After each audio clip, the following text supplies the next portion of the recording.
Hello everybody and welcome back to Extra Holiday Games. I'm Extra Holiday and I'm going to save here because this is a new zone and we made it here without dying in the last level, so this whole mechanic.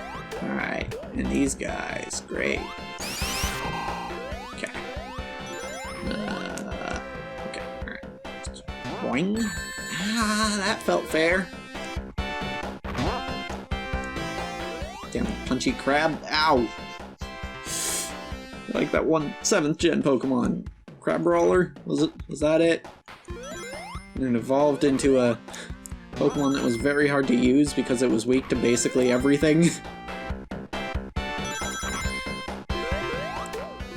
Crabominable. That's the name of the evolve one. Yeah. Yeah, this ice fighting type is like this is just gonna die to everything.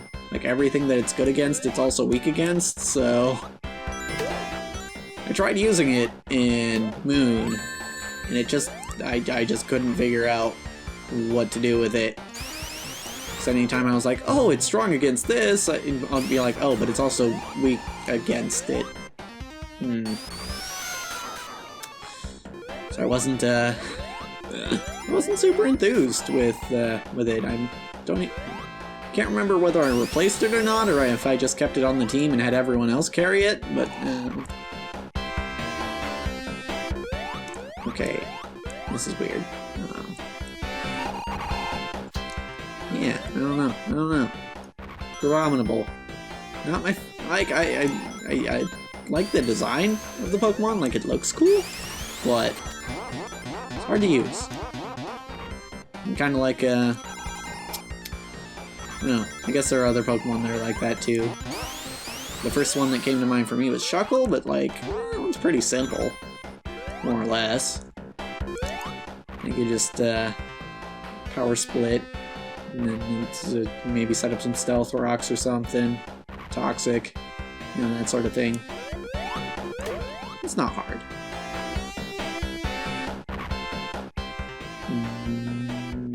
Another Pokemon that might be hard to use.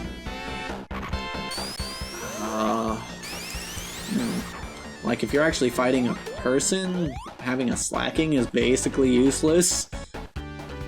Because they know when you're going to attack and when you're not, more or less. Okay. Let's see. What? Wait, but I want to go down, I'm pretty sure. Am I going the right way? I don't know if I'm going the right way.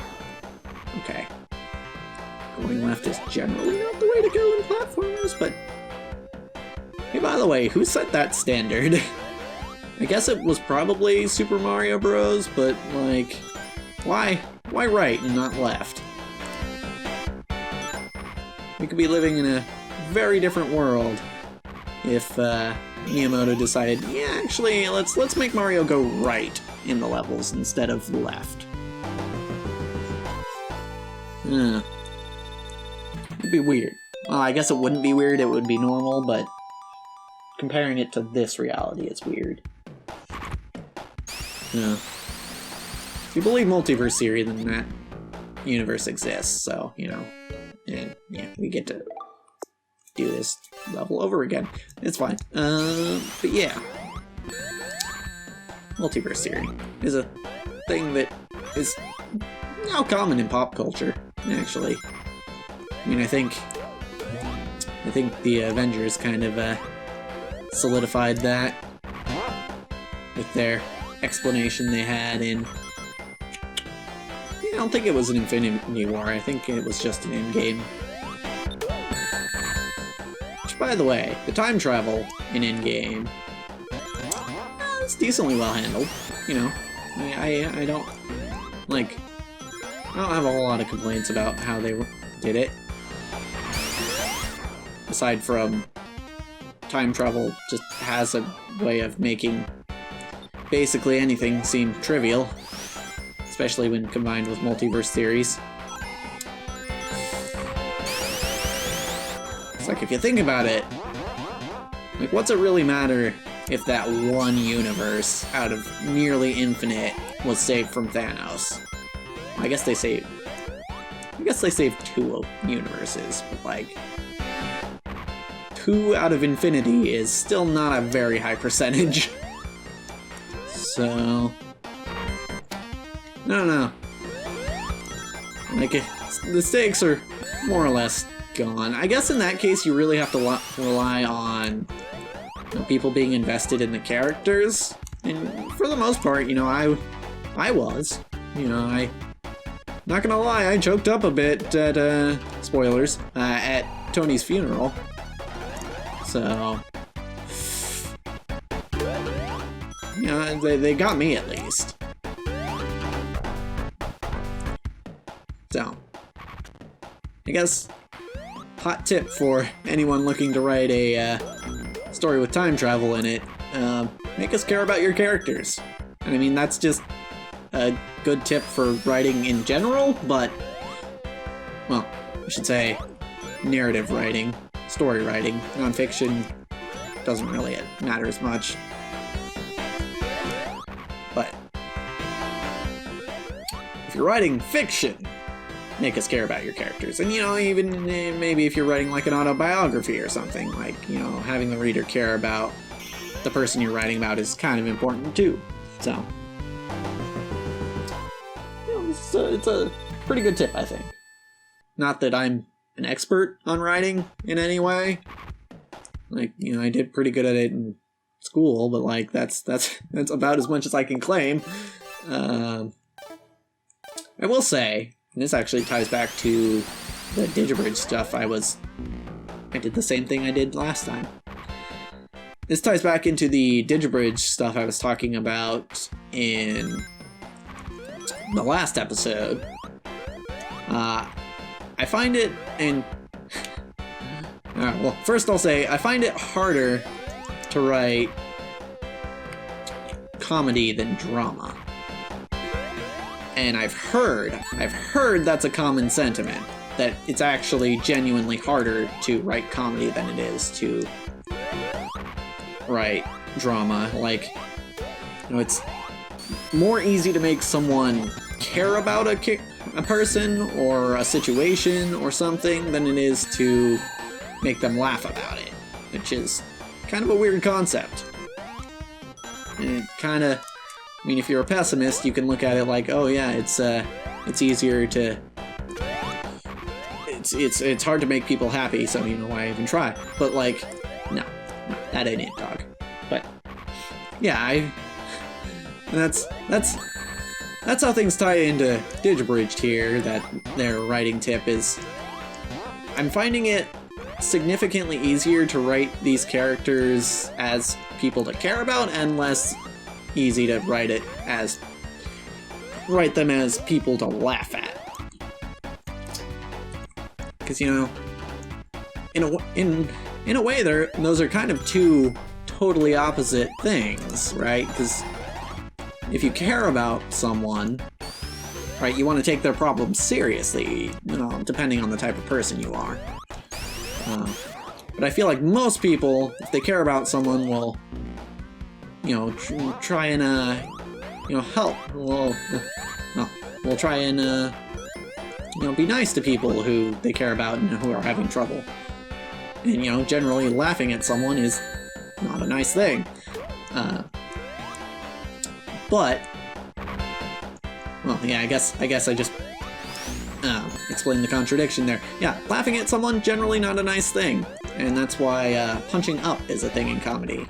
Which, if you don't know, means it's making fun of someone who, quote-unquote, deserves to be made fun of. It's, you know, basically someone who is in a position of power or basically already has everything they want. Because, you know, they're less likely to be, you know, genuinely hurt in a significant way. Which is why, which is partly why comedians will often make fun of themselves. Because, you know, they're kind of in a position of power, being, like, in front of, oftentimes with, like, stand-up comedians, in front of thousands of people you know, spitting jokes out at him, making him laugh. So yeah, that's punching up. That's why punching up is a thing. And it's hard to punch up when you're also trying to paint a character as having genuine problems. And like, and maybe that's just something I try and shy away from, is, you know, making my characters have problems seem too serious, but also there's also some things I want to explore in my writing of Digibridged, you know, some ideas about, because like, here's the other thing, if you make a character that's just never meant to be taken seriously and always meant to be laughed at, then they kind of lose their punch after a while. Like, comedy relief characters are very tricky to keep to keep people invested in, largely because, you know, they're only funny for so long. Right, you can only tell a joke so many times before it gets old. Despite what certain people on Twitter might say. Future me, that was your hint to put up that locust tweet. So yeah. Writing is tricky, especially when you're trying to write a mix of drama and comedy. Or, I guess in Shakespearean terms, it would be called tragedy and comedy. Although, I guess, from what I was taught, tragedy back in that day just meant comedy back in that day just meant anything that wasn't a tragedy. Because apparently tragedies were very popular. Ow. Okay, got crushed. Neat. But yeah. Writing's hard. And if I don't know. And that's I guess one of the intimidating things about Digibridged is writing is hard. Like, how do I write these characters? Because like the plot's basically already laid out because I am doing an abridged series. I mean, yeah, I can tweak it here and there, but it's mostly, like, that I don't really have to worry about, the overarching plot. So, what my focus has been on has just been mostly the characters. And, I don't know how to do good characters, really. I have some guesses on how to do it, but I don't know for sure. Alright, let's not get crushed this time.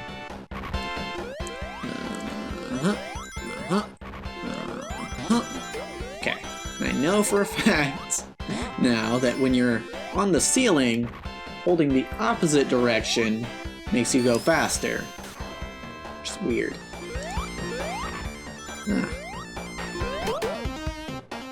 There's also other parts of Digibridge that I'm not super comfortable on. Like,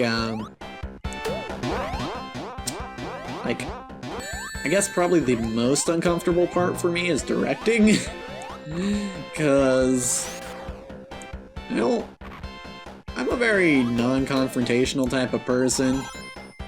So, like, I don't want to make people angry or frustrated. So, like, if we're not getting the right, emotion in a scene or whatever, I don't want them to get, upset. And especially since so far I've worked with people who aren't professionals. Like, some are very close, but largely they're not professionals. And you would expect that a professional actor would have some sort of tolerance for that sucks. Would have some sort of tolerance for directing. What hit me? Okay. Or being directed, I should say. Don't. Hold on. I almost did the same thing for a third time. But yeah. And like, again, I'm working with friends, so I'm not, or I have been at this point, so I'm not super expecting that they'll, you know, get mad at me and hate me forever, but also there's a chance that they do. And losing a friend sucks, so that's part of my anxiety about directing. Also the fact that I just know that I'm not great at it, because I've only done it a few times. You know, it's easy to get nervous about doing something when you don't have a lot of experience in it. And also another thing that kind of that I'm not super confident in, and so basically, I mean, I guess the TLDR here is that I'm not super confident in any aspect of making an abridged series, but to specifically list potentially the last thing that I'm not super comfortable with, I don't consider myself a great voice actor either. Like, I feel like I can get what I'm looking for most of the time, but I don't know, I have really no idea how effective my acting is, so I don't, and like, that's another thing where I don't have a ton of experience, so I would expect that I'm not super great. And I don't know. I do enjoy it though. I do like acting. And one of these days, I'd maybe like to act in something that I'm not directing, because it'd be kind of nice to just be able to, you know, throw some voice lines out there and not have to worry about, you know, also writing the lines and editing the lines and all that stuff. That'd be neat. And hey, you know what? Having the new audio equipment will help me out with that. So, that's pretty neat. Ow. Oh hey, it's a level, or a life. But yeah, okay, it's fine. There's another ring out there. Yeah. Acting might even be my favorite part of making Digibridged, which is, again, why I would like to act in other things, but now, if I hate to say it, but I might have bit off more than I could chew in making Digibridged, and by promising people that it would keep going. Which isn't to say that I'm not gonna continue it. It's just to say that I maybe didn't realize how much I was going to how much I was gonna need to do. But it's fine. It's fine. As far as I'm concerned, as long as I enjoy what I'm doing, it's fine. Cause like, I ain't getting paid for this. For doing Digibridged or for doing this channel at this point. And there's no way I'm ever gonna be able to monetize Digibridged. Except by maybe like merch or stuff, but I don't know. Maybe we can talk about that next time. Cause as for this episode, that's a wrap.